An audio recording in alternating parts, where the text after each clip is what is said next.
we can take a classic book, such as Where the Wild Things Are, and think about how to infuse STEAM into it. I look through this book and I see science popping out in the forest that grows in Max's room.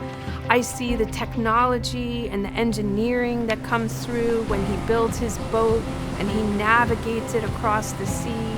I see the arts come out when these monsters who gnash their teeth and pick Max up on his shoulder is a way for children to act out the story. And then the math, that they sailed across a year and days so the children can think of time and they can think of size, how big these monsters are. So this is just one way that you can think about a very traditional book from a STEAM perspective.